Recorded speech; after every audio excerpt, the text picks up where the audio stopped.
Donc là, nous allons recevoir Mathilde Hoang, ça va? C'est bien prononcé, d'accord, d'Etalab, qui s'occupe de l'open data à Etalab et qui va nous faire une intervention de 45 minutes. Et il y aura une série de questions-réponses où on va pouvoir se balader avec le micro et pouvoir répondre à toutes vos questions. Merci. Merci. Vous m'entendez? Vous m'entendez? Là, c'est mieux, là. Ok. Merci beaucoup. Tout d'abord, déjà, désolée, je vais devoir faire l'intervention assise parce que je me suis blessée au genou il n'y a pas longtemps. Et du coup, je ne pourrai pas déambuler tout du long et ce sera moins dynamique. Mais bon, je vais quand même montrer qu'on peut transformer l'action publique en étant assise. Je vous promets, c'est possible. Alors, transformer l'action publique, chiche. Bon, je suis obligée de dire oui, sinon je pense que je me fais virer. Donc oui. Oui, à Etalab, on essaie de transformer l'action publique. On veut la transformer, on veut la rendre plus efficace, on veut la rendre plus rationnelle aussi, et on veut la rendre plus fluide. Mais la question, en fait, c'est comment? Comment est-ce qu'on transforme l'action publique? Il y a plusieurs solutions, il y a plusieurs pistes. À Etalab, on a pris une piste qui est celle de la donnée, celle de la politique de la donnée, c'est-à-dire avoir des données de qualité, avoir des données qui circulent et avoir des données qui sont exploitées. Pourquoi est-ce qu'on a pris la piste de la donnée? Bon, alors ce matin, on en a beaucoup parlé, Christopher de Microsoft en a beaucoup parlé. Et c'est vrai que les services numériques maintenant sont à peu près omniscients, ils sont partout, ils sont omniprésents dans notre vie professionnelle, mais aussi dans notre vie privée. Et derrière ces services numériques, on s'est rendu compte qu'il y avait une ressource qui était brute, une ressource qui était essentielle au développement de ces nouveaux services numériques qui étaient innovants et qui changeaient notre quotidien, c'était la donnée. On va peut-être prendre un exemple. Est-ce que vous connaissez l'application Waze? Je ne sais pas si tout le monde l'utilise ici. Mon application Waze, c'est une application d'itinéraire pour aller d'un point A à un point B. Bon, a priori, aller d'un point A à un point B, on sait le faire depuis longtemps, on a fait des cartes, bon, ça marche bien. Mais qu'est-ce qui est intéressant avec l'application Waze, qui est plus intéressant qu'avec une application TomTom ou Google? C'est la gestion de la donnée, c'est comment est-ce qu'on utilise cette donnée. Pourquoi? Alors Waze, ça fonctionne avec de nombreux utilisateurs, une masse critique d'utilisateurs. Et Waze fait remonter ces données, ils les font remonter du terrain pour avoir des données de traces. Qu'est-ce que c'est une donnée de trace? C'est par exemple la vitesse, c'est l'itinéraire, et également des données qui sont directement indiquées par l'utilisateur. Donc s'il y a un accident, s'il y a une présence policière, s'il y a des travaux. Donc c'est Waze qui va se fonder, qui va s'appuyer sur ses propres utilisateurs pour proposer des nouveaux services, des services qui fonctionnent mieux. Pourquoi? Parce que c'est des données qui sont créées et qui sont collectées et qui sont exploitées en temps réel pour adapter un itinéraire, adapter un algorithme qui est en temps réel. Et ça nous change la vie, puisque utiliser TomTom, c'est bien, mais utiliser Waze et avoir un itinéraire qui est complètement personnalisé à un trajet, qui est complètement personnalisé à une situation, à un point T, c'est très intéressant. Alors, l'idée derrière, c'est que donc, la donnée, c'est une ressource stratégique, c'est une ressource clé, c'est un actif stratégique. Mais alors pourquoi est-ce que l'administration doit s'en saisir? Il y a à peu près 10 ans, en métropole, on n'était pas du tout mature sur la question de la donnée. Déjà, on vendait les données à des acteurs. Exemple, la base Sirène, donc le référentiel des entreprises. Il était vendu à des gros acteurs. Évidemment, il était vendu à un certain prix, donc tout le monde ne pouvait pas acheter cette base. Ce qui créait une espèce de pouvoir de marché, un pouvoir de monopole, et on laissait une barrière à l'entrée qui était très haute. Un autre exemple, c'est la base d'adresse nationale. Google peut se permettre d'acheter une base d'adresse. Par contre, une start-up qui essaie de se créer sur un marché et qui essaie de se lancer, c'est beaucoup plus difficile pour elle d'aller voir une administration et lui dire, écoutez, je suis prête à payer X euros pour pouvoir avec votre base. Donc ça, c'était un premier point. Ensuite, on s'est rendu compte que les administrations, elles se vendaient les données entre elles. Donc ce qui veut dire vendre, ça veut dire déjà faire un dossier, avoir des avocats qui se mettent dessus pour voir si l'administration est éligible. Ensuite, il y a des coûts de transaction. Donc c'était extrêmement cher. Déjà, ça prenait beaucoup de temps. Et c'était vraiment un jeu à somme négative pour l'administration. Ce qu'on a également remarqué finalement, c'est que les données étaient enfermées dans l'administration. Enfermées parce que l'administration souhaitait avoir une souveraineté et souhaitait avoir la main sur ces données. Le problème, c'est que si la donnée ne circule pas, si la donnée n'est pas croisée avec d'autres données, la donnée n'a aucune valeur. Du coup, on s'est rendu compte qu'on était vraiment en train de partir dans le mauvais sens, qu'on était en train de totalement se tromper sur la manière dont on devait gérer des actifs et de la manière dont on devait gérer des données publiques. Et qu'est-ce qu'on risquait? D'abord, on risquait de perdre notre souveraineté sur les données et sur les référentiels qu'on publiait, qu'on produisait tous les jours. Un exemple, la base Sirène. Donc encore une fois, le référentiel des entreprises. Bon, c'est une base qui était de manière institutionnelle, c'était une base qui était reconnue par tous il y a 10 ans, mais avec la montée du numérique et avec la montée de nouveaux acteurs, on s'est rendu compte que cette base n'était plus forcément la base de référence. Par exemple, Bloomberg produisait également cette base, mais en collectant d'autres données financières. Et in fine, Bloomberg commençait à avoir une base de données qui était plus fiable, qui était de meilleure qualité et qui donc faisait référence sur le marché. On s'est rendu compte en fait que c'est pas parce qu'on a une base qui est publique, qui est une base qui est institutionnelle, que ça va être la base qui va être le plus utilisée. On est passé d'un moment où on avait une référence institutionnelle et publique à un moment où c'est l'usage qui comptait. Et ce qui était le plus valorisé maintenant, c'était l'usage de la base Bloomberg. Pareil pour la base adresse nationale. On s'est rendu compte que la Poste et l'IGN avaient un monopole sur cette base, mais elles la vendaient et elles ne la faisaient pas circuler gratuitement. Ce qui s'est passé, c'est que Google a pris cette base, elle l'a scrappée, c'est-à-dire qu'elle a récupéré de nombreuses informations et elle l'a alimentée. C'était problématique parce qu'on s'est demandé, est-ce que vraiment on a envie qu'un acteur comme Google, qui n'est même pas un acteur français, soit l'acteur de référence sur nos adresses et soit l'acteur qui ait le plus de données de qualité sur la base des adresses nationales en France. Donc c'était une question qu'on s'est posée, comment est-ce qu'on fait pour que nos bases de données publiques soient des bases de données qui font référence auprès de tous. Le deuxième élément, c'est qu'on s'est rendu compte qu'à force de garder les données dans les administrations, à force de ne pas vouloir les faire circuler et à force de ne pas vouloir les exploiter, on allait créer un fossé avec les usagers, puisque les usagers, eux, ont l'habitude des services numériques, se sont adaptés aux services numériques. Lorsqu'ils veulent, par exemple, communiquer avec leur mutuelle, maintenant, ils ont une application. Par contre, lorsqu'ils voulaient se faire rembourser des soins, il fallait encore remplir une feuille de soins. Donc on a vu qu'il y a un fossé qui s'est creusé entre les services numériques et, privés et les services numériques publics qu'il fallait absolument rattraper. Ensuite, on s'est rendu compte qu'en enfermant les données dans une administration, des données qui sont publiques, des données qui sont produites avec de l'argent public dans un intérêt général, on ne mettait pas à disposition des ressources qui auraient pu être des ressources et des ressources brutes et des actifs stratégiques pour les entreprises. Encore une fois, c'est un exemple que je reprends beaucoup, mais c'est la base adresse nationale. Quand on est une start-up et qu'on peut pouvoir développer une application de VTC ou une application de livraison, si on n'a pas les adresses d'un pays, c'est très compliqué. S'il faut pouvoir collecter la donnée ou alors il faut acheter une base de données, ça devient très compliqué de se lancer sur ce marché. Donc on voulait abaisser les barrières à l'entrée. Et enfin, on en parle souvent, on dit souvent en France qu'on est dans une crise institutionnelle et on pointe du doigt le numérique, on dit que le numérique éloigne les gens et éloigne l'administration du citoyen. Alors ça peut être vrai, mais ça peut être aussi faux. On considère qu'avec le numérique, on peut saisir une opportunité d'inclure le citoyen davantage, de lui faire comprendre comment fonctionne la vie politique, comment fonctionne l'administration, et surtout, on peut essayer de l'impliquer dans cette vie politique. Donc ça, c'est les 4 risques qu'on avait identifiés. Et on s'est dit, bon, comment est-ce qu'on va faire pour rattraper le retard qu'on avait pris vis-à-vis du secteur privé? On a remarqué que la donnée est partout et la donnée est l'élément essentiel. On va donc mettre en place une politique de la donnée. Alors, politique de la donnée, d'abord, produire et consolider des données de qualité. Ensuite, faire circuler ces données et finalement les exploiter. Bon, alors là, ça a l'air linéaire, ça a l'air bien fait, etc. Mais on a abouti à cette politique de la donnée par petits pas. Au début, on a juste fait circuler les données. Puis on s'est rendu compte que c'était super de faire circuler des données, sauf qu'en fait, si les données sont de mauvaise qualité, on ne peut rien en faire. Donc on est revenu en arrière et on a commencé à travailler sur la qualité de la donnée pour ensuite la faire circuler et ensuite mieux l'exploiter. Donc, commençons par produire et consolider des données de qualité. Donc on a un cadre légal en France, en métropole, qui est la loi pour une république numérique et qui a été pensée à partir d'une idée qu'il y a certaines données, certains jeux de données qui sont des données critiques pour l'économie et qui sont des données critiques pour la société. Ces données, on doit les mettre à disposition dans un niveau de qualité et de fiabilité qui est exceptionnel.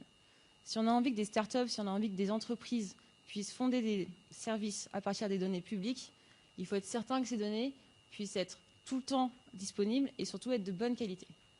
Donc on s'est engagé, dans le cadre légal, à fournir 9 jeux de données, qui sont des données de référence, dans un niveau de qualité et un niveau de fiabilité exceptionnel. Donc des jeux de données géographiques, comme la base adresse nationale, le registre parcellaire graphique, le cadastre, très important le cadastre, parce que souvent on pense avoir les adresses, mais si on n'a pas le cadastre, on ne peut pas faire grand-chose. Et ensuite des données sur la vie économique, donc la base des entreprises, le répertoire opérationnel des métiers et des emplois, donc qui est opéré par Pôle emploi, le répertoire national des associations, c'est le jeu de données aujourd'hui qui est le plus téléchargé sur Datagouv, et d'autres jeux de données. Donc c'est vraiment l'idée qu'on doit mettre à disposition des données publiques dans un bon niveau de qualité, dans un bon niveau de fiabilité, pour pouvoir fonder des services numériques qui sont résilients et qui sont efficaces. On a commencé à faire de la circulation de la donnée en 2011 et on s'est rendu compte qu'effectivement, aujourd'hui, on avait 35 000 jeux de données. On était super contents, voilà, on avait un volume très satisfaisant de données. Sauf que sur ces 35 000 jeux de données, il n'y en avait peut-être que 200 qui étaient réutilisés au quotidien. Il y en avait peut-être que 200 qui étaient ouverts et peut-être que 200 qui étaient téléchargés. Pourquoi ? Parce qu'on s'est rendu compte qu'il y a énormément de jeux de données qui n'étaient pas interopérables. C'est-à-dire qu'on ne pouvait pas croiser les jeux de données ensemble. Et c'était vraiment problématique. Donc on a essayé de remonter le fil, on a essayé de remonter au tout début de la production de la donnée, et on s'est demandé comment est-ce qu'on fait pour que les jeux de données puissent communiquer entre eux. Alors déjà, on a réalisé qu'il y avait de nombreuses collectivités territoriales, il y avait de nombreux acteurs qui produisaient le même type d'informations, le même type de jeux de données, mais pas dans un standard de données qui était le même. Donc on avait différents types de colonnes, les champs n'étaient pas les mêmes, il y avait des champs manquants, etc. Ce qu'on s'est dit, c'est qu'il fallait absolument qu'on standardise tout ça. Il fallait qu'on propose des formats, des standards, des règles en fait, pour que tout le monde puisse, pas obéir, mais se conformer à ces mêmes règles pour que les jeux de données puissent communiquer. Donc on l'a fait de manière réglementaire, par exemple pour les données essentielles de la commande publique. Donc c'est toutes les données sur l'attribution des marchés publics à un opérateur. On a créé un schéma de données et on l'a fixé de manière réglementaire par décret. Mais il y a aussi des jeux de données où finalement il n'y a pas de statut réglementaire, mais c'est uniquement par l'usage. On s'est rendu compte qu'il y avait des schémas de données qui ressortaient de manière, on va dire, par l'usage. Par exemple, les bornes électriques de recharge pour les véhicules électriques, c'est un schéma qui est ressorti au bout de quelques années et on l'a fixé et on a proposé un outil qui s'appelle schéma.data.gouv.fr qui liste en fait tous ces schémas de données. Donc si on veut créer un jeu de données qui est conforme à un schéma de données, il suffit d'aller sur cette plateforme et tout le schéma de données est décrit. Ensuite, on propose un outil qui s'appelle Validata. Donc il suffit de déposer le fichier dans Validata, indiquer quel schéma de données on veut suivre et il y a un robot qui passe et qui regarde si le jeu de données est conforme ou pas au schéma de données qui est proposé. Ensuite, ça c'est un peu plus anecdotique, mais si on veut produire un CSV avec quelques lignes, par exemple, je suis une collectivité territoriale et j'ai un marché public, mais bon, j'ai fait que 4 marchés dans l'année. Là, je peux créer directement en ligne avec CSVGG, donc qui est proposé par Etalab, un jeu de données qui est complètement conforme au schéma de données, puisqu'on rentre directement en ligne les informations, et si elles ne sont pas conformes au schéma de données, on ne peut pas créer le schéma de données. Donc c'est vraiment proposer des outils pour pouvoir normaliser les données et pour pouvoir les rendre interopérables. Alors une fois qu'on a créé des jeux de données qui sont de super qualité et qui circulent bien, on a réfléchi à comment faire circuler cette donnée. La circulation, c'est une circulation qui peut être en open data, donc c'est un peu le cœur de métier d'Etalab à la base, mais toutes les données n'ont pas vocation à circuler en open data. Il y a aussi des données qui ont vocation à circuler entre acteurs qui sont éligibles, entre acteurs qui sont vraiment identifiés. Donc il y en a une circulation ouverte, mais on a aussi une circulation entre acteurs. Alors l'open data, on a de la chance en métropole, on a un cadre légal qui est vraiment très favorable à l'ouverture des données publiques et à leur circulation, puisque depuis 2016 et la loi pour une république numérique, toute administration, toute collectivité territoriale depuis 3500 habitants et toute délégation de services publics de plus de 50 agents est tenue de publier en open data toute donnée qui a un intérêt économique, sanitaire, social ou environnemental.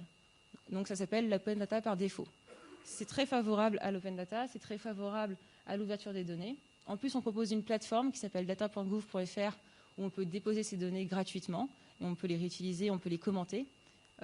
Ceci dit, ça ne veut pas dire que c'est pas parce qu'on a un cadre légal favorable, ça ne veut pas dire parce qu'on a un produit que la donnée va vraiment être publiée par les administrations. Évidemment, l'administration, si on ne vient pas la chercher, elle ne va pas publier sa donnée. Donc on s'est rendu compte que finalement, ce qui était le plus important, c'était d'animer une communauté. Alors comment est-ce qu'on anime une communauté ? D'abord, on anime la communauté des producteurs. Ça fait plusieurs années qu'on a plusieurs correspondants Open Data dans chaque ministère et dans chaque agence. Ces correspondants Open Data, on les rencontre tous les 3 mois et avec eux, on co-construit l'Open Data de leur ministère. C'est-à-dire, on les aide à identifier les jeux de données qui sont produits. On les aide à monter en qualité leurs jeux de données. On les aide à les documenter et ensuite, on les aide à les publier sur la plateforme et à faire vivre leurs jeux de données sur la plateforme. De l'autre côté, on va voir aussi les réutilisateurs. On essaie de faire remonter les besoins.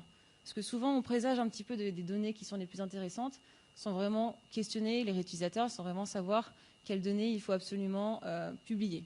Donc c'est vraiment un dialogue constant entre les producteurs et entre les réutilisateurs. Ce qu'on essaie aussi de faire, c'est faire rencontrer les producteurs et les réutilisateurs. Donc on organise des forums sur une question, on va dire, et sur un thème donné, donc par exemple la commande publique ou encore l'aide au développement. Et on les fait rencontrer et on les fait discuter sur les difficultés techniques de chacun. C'est vrai qu'extraire un jeu de données d'un SI, parfois c'est compliqué. C'est vrai que réutiliser un jeu de données qui est mal documenté, parfois c'est compliqué. Donc c'est vraiment en faisant rencontrer les producteurs et les réutilisateurs qu'il y a un dialogue qui se crée, qu'il y a une bienveillance qui se crée et que des nouveaux services peuvent être développés et proposés par les réutilisateurs en partenariat avec les producteurs. Donc c'est vraiment le cadre légal, la plateforme, data.gouv.fr, mais surtout l'animation de la communauté qui permet de créer une stratégie et surtout une dynamique d'open data dans les administrations. On en a parlé ce matin, il y a également une problématique de la circulation des données entre les administrations. Comme je l'ai dit, avant, les administrations ne voulaient pas s'envoyer leurs données parce qu'elles considéraient qu'elles avaient une certaine souveraineté sur leurs données. Mais ça faisait perdre un temps fou à l'administration puisque chaque administration recréait son référentiel de données et recréait, on va dire, un répertoire qui était collecté auprès des usagers avec différentes erreurs. Et donc ça faisait plusieurs référentiels, qui avaient plusieurs erreurs. Et on n'avait pas un système qui était un petit peu uniforme et qui était efficace. L'idée, maintenant, c'est de développer des API, donc des tuyaux finalement, entre administrations, où tout simplement, il suffit d'être éligible à l'ouverture de cette API et les administrations peuvent s'envoyer des données beaucoup plus facilement. Donc c'est un cadre et une infrastructure qui est très simple à développer et ça permet de gagner énormément de temps. Maintenant, exploiter les données. Comme disait Christopher tout à l'heure, plus de 11% des emplois maintenant, on a une augmentation de plus de 11% par rapport à l'emploi tech vis-à-vis de l'emploi industriel. On aimerait bien que ce soit la même chose dans l'administration, mais ce n'est pas le cas. Dans l'administration, on se rend compte que c'est une structure qui est rigide. Ce sont des compétences qui sont historiques et qui ne sont pas forcément orientées vers la tech, qui ne sont pas forcément orientées vers des projets agiles. Et ce qu'on essaie de faire à la direction du numérique, c'est de proposer justement des talents et mettre à disposition des talents numériques, des data scientists, des designers, même des développeurs au sein de l'administration pour qu'ils puissent régler des problèmes qui sont liés au numérique. Alors le premier projet qu'on a présenté, c'est le programme Entrepreneurs d'intérêt général. L'idée, c'est qu'il y a un défi. Donc l'administration vient nous voir et elle présente un défi. Voilà, j'ai tel problème et je pense qu'en innovant et je pense qu'avec un service numérique, on peut régler ce problème. Si le défi est sélectionné, on sélectionne un mentor dans l'administration et ensuite, on va chercher 2 à 3 entrepreneurs d'intérêt général. Donc des entrepreneurs d'intérêt général, c'est soit un développeur, soit un data scientist, soit un designer. Une fois qu'on a choisi ces EIG, on appelle ça des EIG, on les envoie 10 mois dans l'administration pour régler le problème. Sous forme de POC souvent, donc on propose au bout de 10 mois une solution, et si la solution est satisfaisante, là on monte en charge, et là on peut déployer sur tout le territoire. Le deuxième programme qu'on propose, c'est le laboratoire de l'intelligence artificielle. Donc il y a eu le rapport Villani en 2017 qui est sorti et qui préconisait la création d'un lab IA au sein de l'administration. Donc un lab IA très bien, sauf qu'évidemment au sein de l'administration, il n'y avait pas déjà des data scientists qui étaient spécialisés en NLP ou des data scientists qui étaient spécialisés en deep learning. Donc l'idée, c'est qu'encore une fois, on a intégré le lab IA au sein d'État Lab et on a proposé différents types d'accompagnement. D'abord, on met à disposition nos compétences. Donc on a 5 à 6 data scientists à Etalab, spécialisés soit en NLP, spécialisés soit en machine learning sur des données géographiques, etc. Et on met à disposition nos compétences au quotidien. Ensuite, on a un appel à manifestation d'intérêt IA. Ça veut dire que les administrations peuvent candidater à ce projet. Elles ont un irritant, elles expliquent leur irritant, et elles expliquent comment l'IA pourrait permettre de régler cet irritant. Ensuite, elles disent aussi quelles données elles ont, parce que souvent on a un problème, c'est que les administrations pensent que l'IA va pouvoir tout régler, mais en fait derrière elles n'ont pas de données, ou alors elles n'ont pas de données de qualité. Donc on vérifie toujours que l'administration a des données de bonne qualité qui va pouvoir permettre d'entraîner l'IA. Une fois qu'on a sélectionné les administrations, on envoie pendant 10 mois dans l'administration, soit les data scientists, soit les développeurs, pour régler l'irritant. Donc c'est vraiment encore une fois faire tampon et être fournisseur de talent auprès de l'administration qui ne peut pas forcément, on va dire, trouver des profils techniques qui correspondent aux besoins. Ensuite, on développe des outils mutualisables. Donc nos data scientists sont souvent spécialisés en NLP. NLP, c'est donc une pratique qui permet de regarder dans les langages et trouver certains mots. Exemple, la Cour de cassation, elle a une obligation légale de publier tous ses avis. Mais dans ces avis, il y a des noms, il y a des prénoms, il y a des dates, il y a des adresses. Donc on souhaite évidemment publier ces avis, mais on ne souhaite pas publier des données à caractère personnel. Donc on a des data scientists spécialisés qui font des techniques de NLP pour pouvoir anonymiser et pseudonymiser tous les avis de la Cour de cassation. Ça, c'est une technique de machine learning, mais c'est une technique de machine learning qui est mutualisable. Donc on met tout en open source pour que chaque personne et chaque administration puisse réutiliser le code développé et à nouveau, elle, déployer une technique de pseudonymisation sur d'autres types de documents, sur d'autres types de technologies. Et enfin, on essaie d'animer la communauté IA, parce qu'on a certains data scientists qui sont déployés dans l'administration, mais qui sont tout seuls. Ils ont des problématiques spécifiques et ils n'ont personne à qui partager leurs difficultés. Donc tous les 3 mois, on organise des data drinks entre 18h et 20h où tous les agents publics sont invités à participer et on sélectionne 4-5 projets de data science où les data scientists viennent, ils présentent leurs projets et surtout ils présentent leurs difficultés. Donc c'est des data drinks qui ne sont pas du tout ouverts à des personnes de l'extérieur de l'administration pour qu'on puisse avoir une discussion qui soit libre et qui soit sans entrave. Donc, mener une politique de la donnée, c'est d'abord proposer des produits de qualité, des données de qualité. Ensuite, c'est faire circuler ces données. Et ensuite, c'est pouvoir les exploiter. Bon, c'est bien beau, ça fait une belle stratégie, mais quel est l'impact ? À Etalab, on essaye toujours de proposer des produits, des stratégies qui sont tournées vers l'usage et qui sont tournées vers des petits POC en général, qui ensuite sont déployés, si ça fonctionne bien, sur le territoire. Les impacts qu'on a listés, ils sont au nombre de 5. D'abord, c'est rendre l'action publique plus efficace. Ensuite, c'est améliorer le service aux usagers, créer de la valeur économique, bâtir de nouvelles régulations et finalement proposer d'engager un dialogue qui est plus étroit avec la société civile et donc avec le citoyen. Je bois parce que j'ai une tendinite.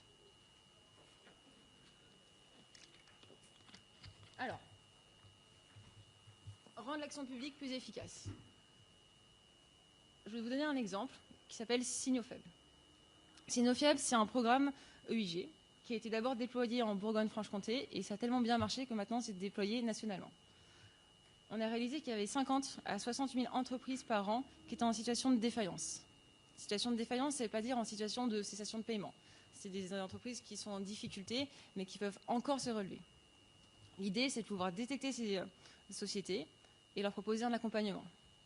Pour ça, on a été chercher des données en open data, comme le registre des entreprises, et des données qui n'étaient pas en open data. Des données qui étaient collectées par l'URSSAF, par la Directe, et qui ont accepté de mettre à disposition ces données pour le programme dans une base de données avec plusieurs jeux de données. Une fois qu'on avait ces jeux de données, on a entraîné des algorithmes, on a fait l'analyse prédictive et on a permis de développer une solution qui allait identifier les entreprises qui étaient en situation de difficulté. On a lancé ça en Bourgogne-Franche-Comté. On a trouvé 63 entreprises qui étaient en situation de difficulté. On en a contacté 42. On en a accompagné 80%. Et aujourd'hui, elles vont mieux et il n'y en a aucune d'entre elles qui est en situation de cessation de paiement. C'est tellement bien fonctionné que maintenant, on le déploie à l'échelle nationale avec les données de la Banque de France, avec les données de la DGFiP, avec les données des collectivités territoriales et avec les données de l'INSEE. Donc c'est vraiment un exemple d'une situation où on pense qu'avec les données, on peut améliorer une situation. On propose un POC dans un territoire donné et si ça fonctionne, on déploie, on monte en charge et on le propose à l'échelle nationale. Rendre l'action publique plus efficace, c'est aussi proposer des services de sécurité et faire des politiques de santé publique. Encore une fois, ça c'est un programme de EIG, donc Entrepreneur d'intérêt général, où c'est la direction des affaires maritimes qui a contacté Etalab en disant voilà, on a un problème, on n'arrive pas du tout à avoir des informations sur nos accidents en mer et on n'arrive pas à prédire les accidents en mer. Donc on a recruté un développeur, un data scientist, qui pendant 2 mois ont été voir tous les CROSS. Les CROSS, c'est les centres opérationnels de surveillance et de sauvetage en mer. Donc en gros, c'est les personnes qui vont chercher les personnes qui ont eu un accident en mer. Les EIG ont tout de suite remarqué que ces CROSS, ils devaient à chaque fois référencer dans un SI les accidents, quel type de bateau était en accident, quels étaient les blessés, est-ce qu'il y avait des morts, etc. Par contre, l'information était envoyée au SI, donc était envoyée à la direction des affaires maritimes, mais l'information ne revenait jamais. Donc eux-mêmes n'avaient aucune information sur leurs interventions. Ensuite, les EIG, ils ont été à la direction des affaires maritimes et ils ont regardé toutes les données qui étaient collectées. Évidemment, ces données, elles n'étaient pas dans le même schéma de données. Donc ils ont travaillé sur ce schéma de données, ils l'ont normalisé, ils l'ont redéployé à l'ensemble des CROSS. Une fois qu'ils ont pu consolider toutes les données, ils avaient enfin un schéma de données et surtout une base de données qui était interopérable et qui était nationale. À partir de ça, ça a été un combat, mais c'était l'idée de mettre en open data ces données. Une fois que la direction des affaires maritimes a accepté de mettre en open data ces données, on a pu développer une carte où les données étaient projetées sur un fond de carte et on avait de nombreuses informations sur, là par exemple, à l'île de Ré, voilà, quels étaient les types d'accidents, quel type de flotteur est engagé, est-ce que c'était un bateau de plaisance, est-ce que c'était un kitesurf, est-ce que c'était une activité de plongée, quand est-ce que c'était, combien de personnes étaient engagées, combien de personnes on a envoyé pour sauver ces personnes-là, quelles étaient ensuite les informations de météo. Donc là encore une fois, on prend de l'open data et on le croise avec d'autres types de données, d'autres types d'informations complémentaires. Et on a un tableau de bord où finalement les CROSS peuvent aller librement, puisque c'est en open data et que c'est en accès libre, regarder où sont les accidents les plus fréquents et faire de la prévention. On s'est rendu compte que ça a donc amélioré effectivement le quotidien des CROSS, mais ça a amélioré aussi le quotidien des associations sportives qui avaient une petite idée de où est-ce que c'était dangereux d'aller, mais qui n'avaient pas une information qui était objectivée, qui n'avait pas une information qui permettait de vraiment faire de la prévention et dire à certains sportifs « va pas là quand il y a tel type de vent. Si le vent est d'ouest, n'y va pas. Va pas là quand les marées sont comme ça. » Donc c'était vraiment l'idée d'objectiver la donnée et de permettre à de nombreux acteurs de pouvoir s'appuyer dessus pour développer leur activité. Pareil, les régulateurs et les personnes qui font des politiques publiques ont pu s'appuyer sur ces données pour pouvoir faire évoluer la régulation. Typiquement, la signalétique en mer a énormément évolué depuis qu'on a cet outil, puisqu'on a pu regarder où étaient les accidents les plus fréquents et donc faire évoluer le cadre légal et le cadre régulatoire. Le deuxième impact, c'est améliorer le service aux usagers. Alors, on a rendu compte qu'il y avait 80% du marché de l'emploi qui révélait des candidatures spontanées et des cooptations. Donc, c'est-à-dire qu'il n'y a que 20% de l'offre et de la demande qui se rencontrent grâce à une offre qui est publiée. Bon, Pôle emploi, du coup, tire un peu la gueule parce qu'ils se disent, bon, bah, comment on fait si nous, on est incapable de proposer une offre de service à nos usagers qui est efficace. À partir de là, on a envoyé encore une fois des EIG auprès de Pôle emploi qui ont sélectionné des bases de données qui étaient intéressantes vis-à-vis de la performance économique des entreprises, qui ont croisé ces jeux de données, qui ont développé une analyse prédictive et qui a permis d'avoir un outil, un algorithme qui permettait de détecter les entreprises qui étaient susceptibles d'embaucher des personnes en demande d'emploi dans un avenir proche. Donc ce qui est intéressant, c'est que l'entreprise n'avait pas encore créé d'offres, elle n'avait pas publié d'offres, mais grâce à l'algorithme, on savait que bientôt elle allait l'embaucher, dans les 2 ou 3 prochains mois. À partir de là, on a développé un moteur de recherche qui permettait à n'importe qui était en situation de demande d'emploi de dire bon, voilà, j'aimerais être boulanger ou j'aimerais être développeur, etc. Je habite ici, je lance ma recherche et on lui sortait toutes les entreprises qui étaient susceptibles d'embaucher dans quelques mois, avec l'adresse, avec un numéro de téléphone, avec l'email, en disant bah voilà, il suffit que tu contactes cette personne, que tu présentes ton CV et peut-être qu'il va t'embaucher. Ça a été au début uniquement développé sur une région avec quelques centres de Pôle emploi. Et ça a tellement bien fonctionné qu'aujourd'hui, ça a été déployé au niveau national et tous les centres Pôle emploi proposent cette offre. Améliorer le service aux usagers, c'est aussi réduire les charges administratives et réduire le temps administratif. On en a parlé ce matin. Moi, ça fait maintenant presque 20 ans où je suis habituée, à chaque fois que j'arrive dans une nouvelle administration, à remplir un formulaire papier, redonner mes informations, ma date de naissance, mon adresse. Pour moi, c'est presque normal. Et puis après, me dire que donc la mutuelle et la sécurité sociale va mettre 1 mois à traiter ma demande de remboursement, pour moi, c'est normal aussi. Sauf qu'en fait, non, c'est pas normal. Et avec le numérique, normalement, on pourrait aller plus vite, on pourrait être plus efficace. On en a parlé notamment avec l'Estonie. Il y a une politique de dites-le-nous une fois. On a de la chance, on a pu s'inspirer de l'Estonie et depuis 1 an, il y a un arrêté qui a été publié en France qui s'appelle le décret c'est un décret qui dit décret dites-le-nous une fois. L'idée, c'est qu'une fois qu'on donne l'information à l'administration, l'administration ne doit plus jamais redemander l'information. Alors ça demande un déploiement d'API qui est considérable. C'est développé au sein de la direction du numérique, c'est développé au sein d'Etalab, et c'est vraiment mettre en place des API qui connectent les différentes administrations et qui permettent d'aller beaucoup plus vite, de faire des traitements de charges administratives beaucoup plus rapidement, et qui donc fait des économies de coûts qui sont considérables.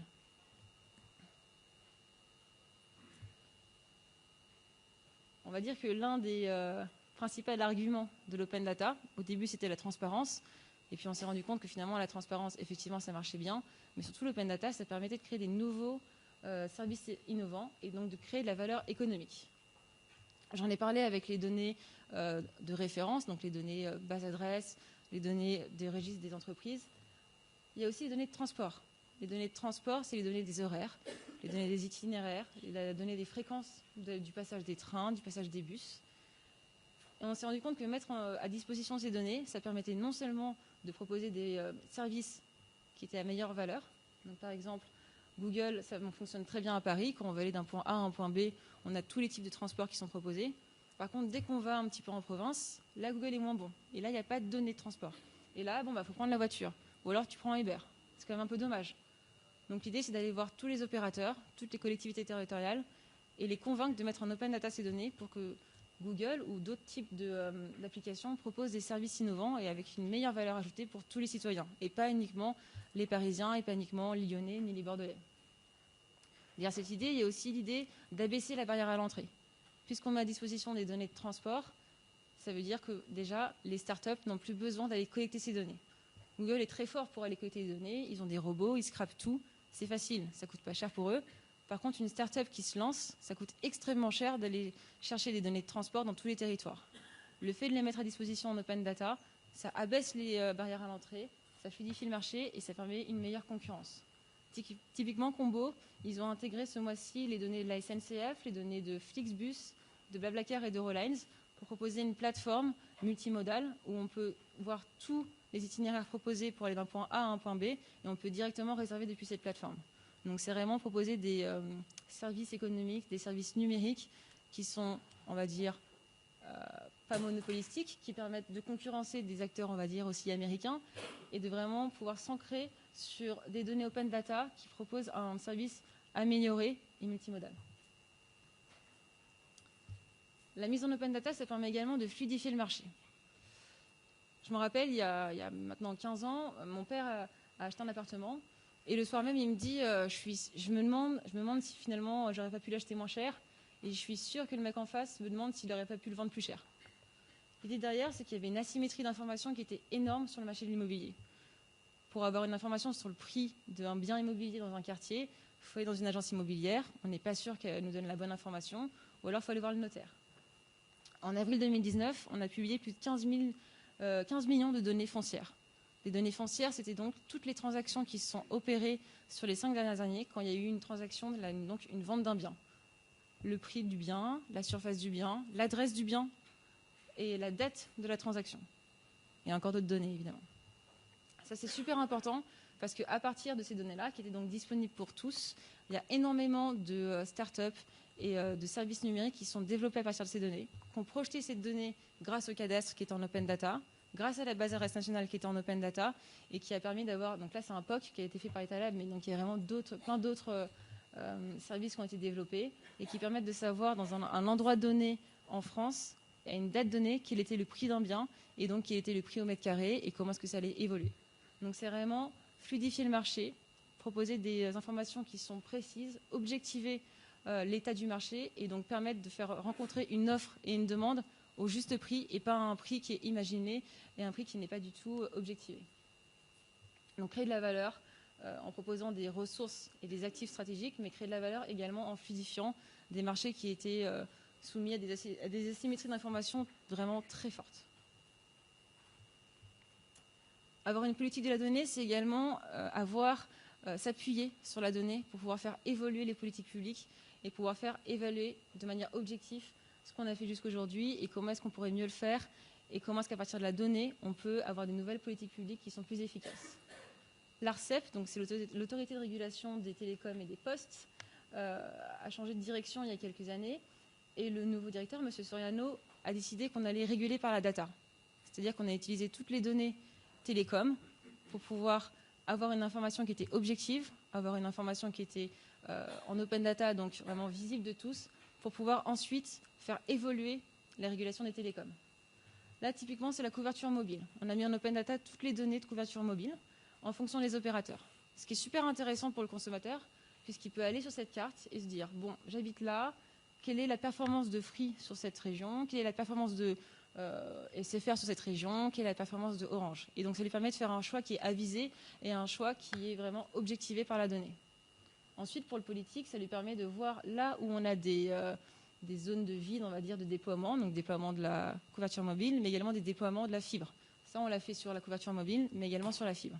Et à partir de là, on adapte la politique publique et on fait des actions qui sont objectivées et on a vraiment une aide à la prise de décision qui est considérable et significative. Finalement, engager un dialogue avec la société civile et l'administration. Là, c'est un exemple assez intéressant, c'est l'idée que parfois, on peut mettre en open data des données à caractère personnel. Donc évidemment, de base, le cadre légal dit que s'il y a une donnée à caractère personnel, on ne met pas en open data. Par contre, parfois, il faut faire un arbitrage entre intérêt général et protection de la vie privée. Dans cet exemple, on a mis en open data, c'était institué par décret, le répertoire national des élus. Donc tous les élus sont dans ce répertoire et ça permet de créer des nouveaux services. Donc là, par exemple, de faire des études sur qui sont nos élus, quelle est la répartition entre hommes et femmes. Mais il y a également d'autres services où j'arrive sur la plateforme, je dis voilà, j'habite là, là, là, quels sont mes élus, et je découvre tous mes élus. Donc mes conseillers, mon maire, mon député, mon président de la République. J'ai découvert beaucoup de choses que je ne savais même pas du tout. Donc c'était super intéressant. Et c'est vraiment mettre à disposition de la donnée pour que le citoyen soit plus ancré dans la vie politique et qu'il ait plus d'informations pour comprendre la vie politique. Enfin, le numérique et la donnée, ça permet également d'inclure le citoyen dans la participation politique. Donc ça, c'est la loi pour une république numérique qui a été instituée en 2016. Ce qu'on a fait, c'est qu'on a mis tous les articles du projet de loi sur une plateforme et on a proposé à n'importe qui de pouvoir contribuer à l'élaboration de cette loi. C'est-à-dire que tous les articles ont été commentés, ont été votés, on pouvait ajouter des choses, on pouvait demander à supprimer des choses et surtout on pouvait proposer d'autres articles. En tout, on a eu 21 000 contributions et surtout on a intégré 10 nouveaux articles dans la loi qui ont été proposés par la société civile. Donc ça, c'est très important de voir à quel point le numérique peut permettre de rapprocher le citoyen et rapprocher l'administration. On en parlera tout à l'heure en table ronde. Et donc, renouer le lien avec les institutions qui parfois est, on va dire, remis en question, notamment avec le numérique. Donc là, je viens de parler d'une politique de la donnée, une politique qui est basée sur la montée en qualité des données, qui est basée sur la circulation des données, qui est basée sur l'exploitation des données. Donc c'est beau, c'est une belle stratégie. Cependant, quand j'arrive dans les administrations et que je la présente, je ne me positionne pas en tant que donneuse d'ordre. Je ne me positionne pas en tant que innovatrice qui va tout bousculer, qui va tout changer. Non, c'est vraiment un dialogue perpétuel entre le producteur et le réutilisateur. Et surtout, c'est une collaboration qui est continue et qui est collaborative. Par exemple, la semaine dernière, j'étais à la DGFIP. Si je leur explique qu'on va tout changer, qu'on va tout bouleverser, qu'on va tout refaire, mais qu'on va tout refaire mieux, ils vont me regarder. Ils vont me dire, bon, déjà, va mettre un tailleur parce que là, ton jean et tes baskets, ça va. Et ensuite, ils vont me dire, non, par contre, va faire ton innovation dans ton coin, mais par contre, à la DGFIP, nous, on va rester dans notre cadre. Donc, ce qui est vraiment très important, c'est de montrer qu'on est dans une position de facilitateur, pas dans une position de donneur d'ordre, et qu'on est là pour aider, mettre à disposition des compétences, des expertises, et surtout aider à avoir une administration qui est plus résiliente, qui est plus efficace et qui est plus fluide. Voilà.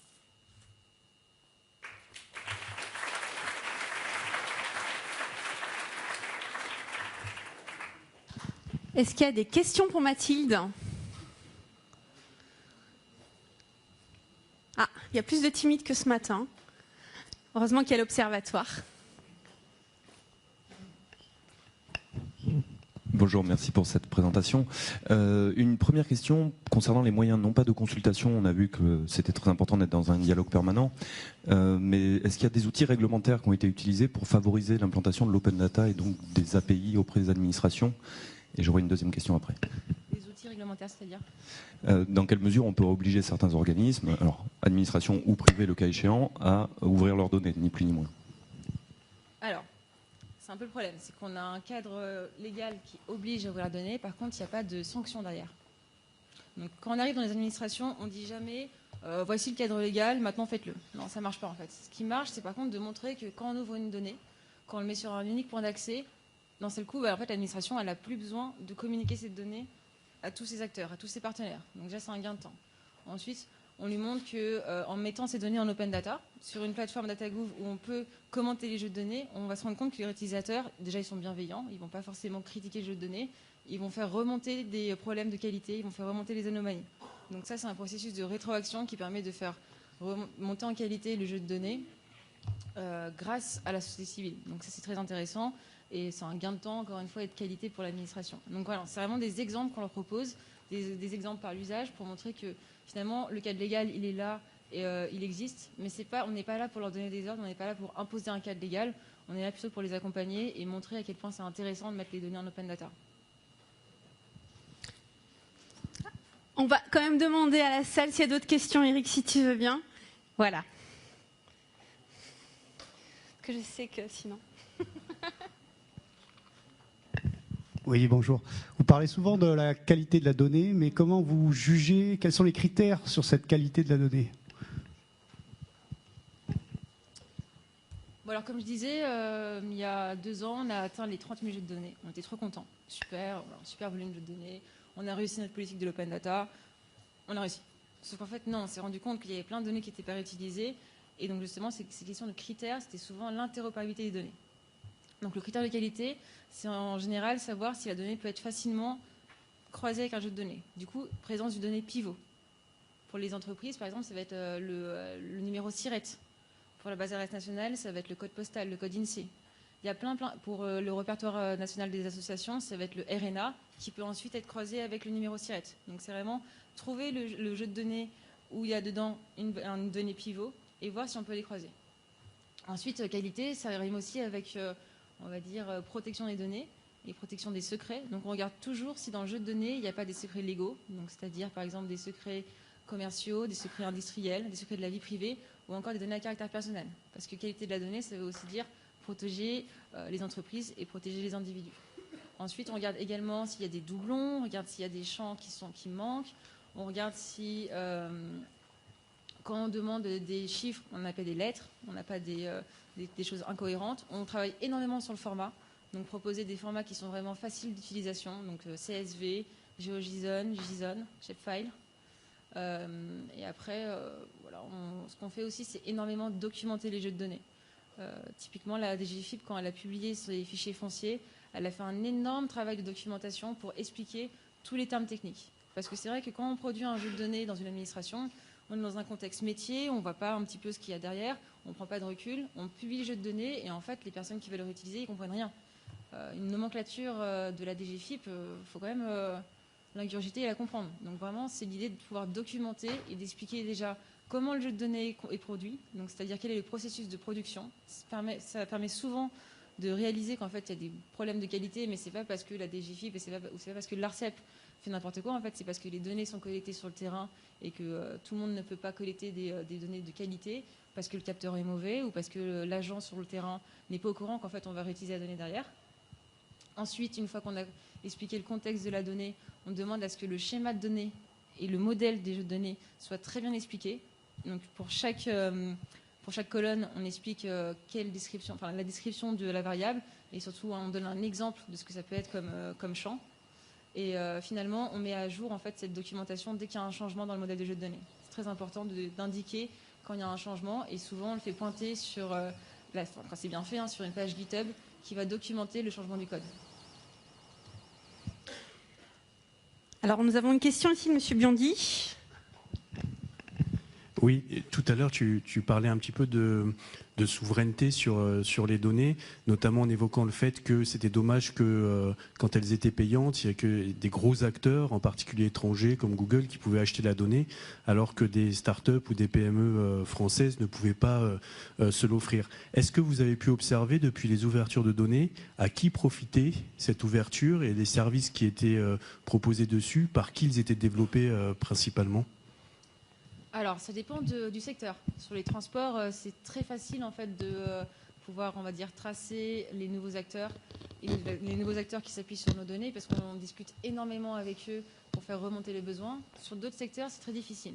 En fait, c'est surtout la difficulté de l'open data, c'est que pour tracer les impacts, c'est extrêmement difficile, parce que comme on est en licence ouverte, on ne demande pas aux utilisateurs de reverser en fait ce qu'ils ont créé à partir de la donnée, parce que sinon, on ne pourrait pas innover de manière libre. Donc ça, c'est l'un des plus grosses difficultés de l'open data, c'est pouvoir voir où est-ce qu'en fait on a pu changer les choses en fonction des secteurs. Il y a 3 mois, on faisait une conférence avec Le Bon Coin et on n'était pas du tout au courant que Le Bon Coin utilisait le registre Sirène, donc le registre des entreprises, au quotidien pour pouvoir opérer son site. On ne savait pas. Et c'est elle qui, la personne qui intervenait, qui en pleine conférence dit « Ah, mais nous, la base Sirène, on a une API, on est branché et tout tourne sur la base Sirène. » Et bien, on n'était pas au courant. Donc c'est pour ça que je dis souvent qu'il faut aller parler aux utilisateurs et parler aux communautés des entreprises et des associations. C'est parce qu'on a besoin de faire remonter et les besoins, mais aussi et les usages. Et donc si on commence à remonter les besoins, l'idée c'est de pouvoir les tracer, et on va dire poursuivre l'histoire avec eux jusqu'à la fin et comprendre comment ils sont fondés sur nos données pour ensuite proposer des services qui sont innovants. Merci. Bonjour, j'étais très intéressé par votre expérience avec Pôle emploi. Est-ce que vous auriez 2-3 indicateurs, 2-3 résultats à nous donner sur ce que ça a produit derrière en termes de mise en relation de l'offre et de la demande, s'il vous plaît ? Alors, je ne les ai pas en tête, malheureusement, mais j'ai une présentation que je pourrais communiquer à la suite de l'intervention, mais je n'ai pas en tête les chiffres, donc je ne préfère pas vous dire des choses qui sont erronées.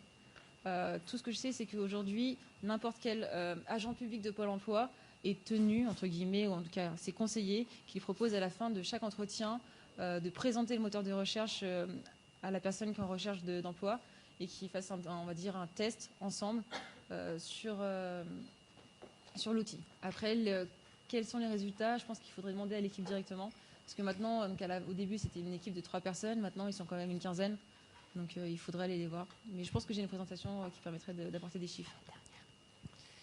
Il y aura une dernière question. Après, on sera obligé de devoir s'arrêter pour enchaîner sur les prochaines conférences et tables rondes. Alors, sachez qu'en tout cas, Mathilde est présente jusqu'à la fin de Diginova, donc encore aujourd'hui, cet après-midi et demain. Donc, n'hésitez pas à la solliciter durant ces 2 jours pour vos questions. Je laisse juste la parole pour une dernière question. Oui, bonjour.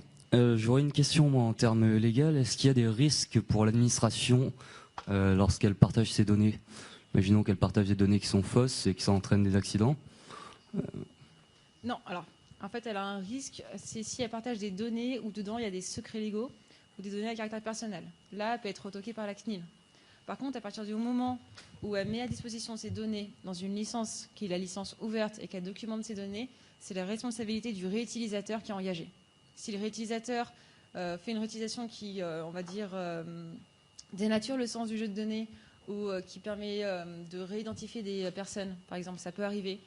Typiquement dans le jeu de données des fichiers fonciers, à Paris, c'est pas très difficile de retrouver une personne. Par contre, dans un patelin en Bourgogne, à partir du moment où on a l'adresse et la parcelle cadastrale, on peut retrouver la personne qui est derrière. On peut donc savoir le prix de sa maison. Ça, on a considéré que c'était de la responsabilité du réutilisateur. La DGFiP a mis des énormes encarts pour dire attention, on n'est pas responsable de la réidentification. La réidentification est interdite et si vous le faites, vous êtes passible de poursuite pénale. Mais c'est le réutilisateur qui est responsable. Okay. D'accord. Merci.